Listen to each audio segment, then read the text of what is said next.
Hey, you guys, today's workout is team time. And this you can do with a partner, or you can do it by yourself, totally up to you. And if you do decide to do it with a partner, it's okay if they're not right here with you. You could hop on FaceTime, you could get on a Zoom, and you guys can still be able to do it together virtually, okay? So let me go ahead and share my screen, and I'm gonna show you what team time is, and then we'll go through the movements and modifications. So team time is a 20-minute AMRAP. Only one person is gonna work at a time. And AMRAP stands for as many rounds and reps as possible. So this is a 20-minute workout, and you are going to go through this as many times as you possibly can. So the first set of movements is 20 alternating dumbbell power snatches. Now you each are going to do 10. So the first person's going to go first and do 10 alternating dumbbell power snatches, and then the next person's going to do 10. And then you're going to move down to the next set, which is 10 Renegade Roads for each person, then 10 dumbbell hang squat cleans, and 10 push-up pull across. Okay, and so once you finish that whole entire segment, that counts as one round, and then you're going to go through and you're going to do it again and again and again. Now, let's say at the end of 20 minutes, you make it through 6 times total. Okay, at the end of 20 minutes, you make it through 6 times. And then you got your dumbbell power snatches, you got 10 of them, and your partner got 4 of them when the time ran out. So your score is going to go 6 rounds, because the score is rounds plus reps. You're going to say 6 plus 16. Oh, wait, how many did I say that they got? 4. So short-term memory. So your score is going to be 6 plus 14, because you had the 10 plus the 4 for the reps. Now you don't add them together. You keep them separate, rounds plus reps. So 6 plus 14 is going to be your total score. Okay, so the equipment that you need for this are some dumbbells. If you don't have dumbbells, you could use water bottles. You could use just something that's heavy that you've got around your house that you're able to move above your head and move across your body. So me and my husband, Derek, we're going to go ahead and show you the different movements and a few modifications. Okay, so the first thing is the power snatch. So with the power snatch, you're just going to be using one dumbbell. You're going to put it between your legs.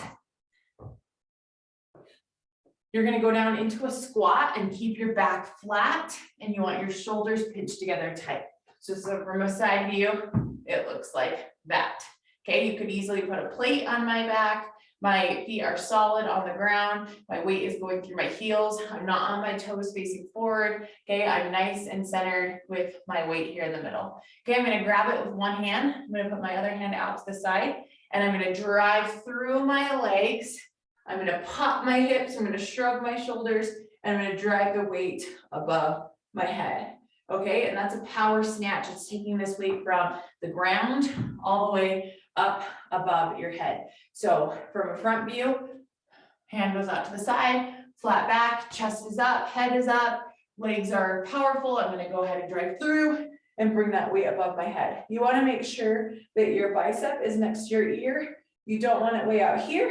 And as you're moving that weight, you want to make sure that you're keeping it close to your body. Okay, and then I'm going to switch hands, drop the weight, both heads touch the ground, power snatch up, switch the weight, power snatch up. And every time I'm making sure that I'm resetting with the right form. So side view.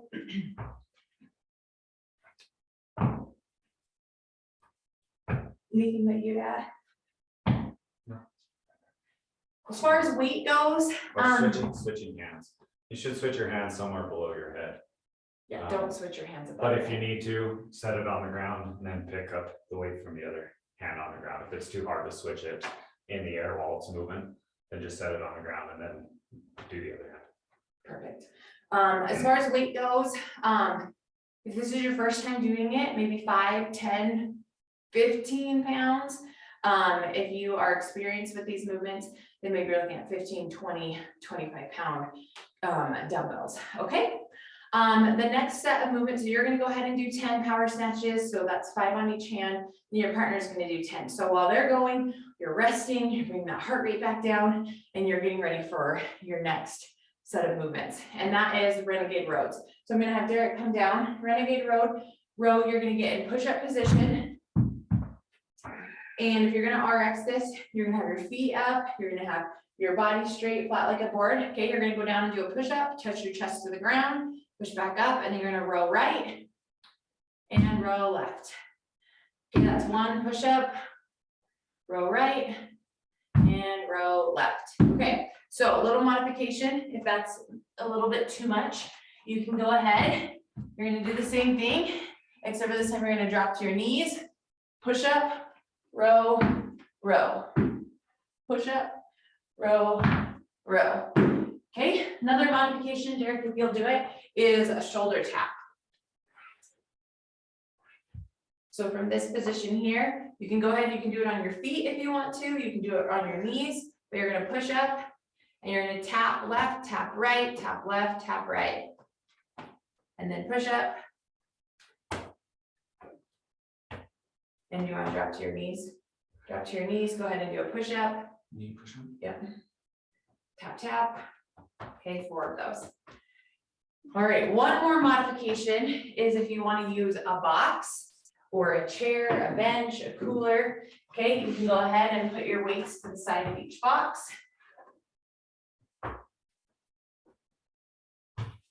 You're gonna push up, row left, row right, push up.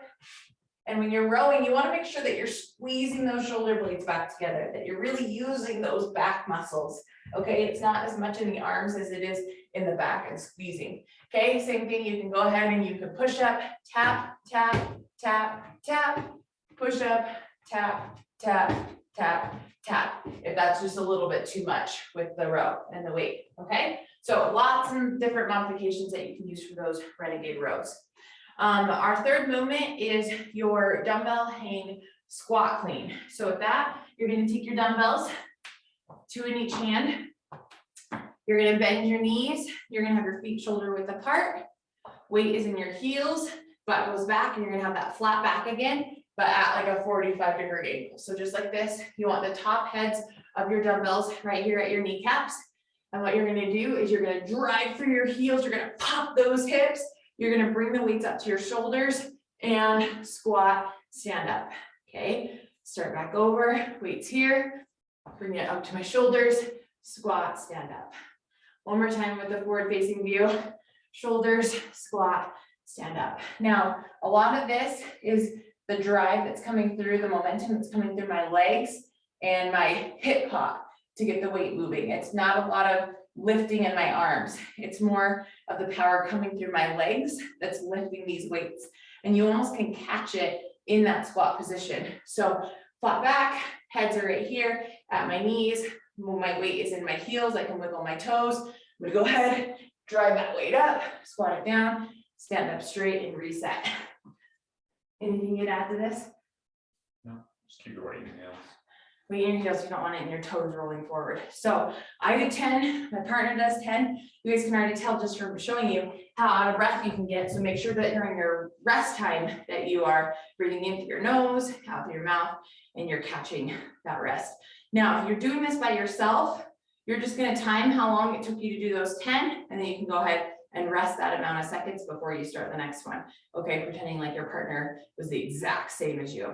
Now, our last movement is our push-up pull across. You want to show that one?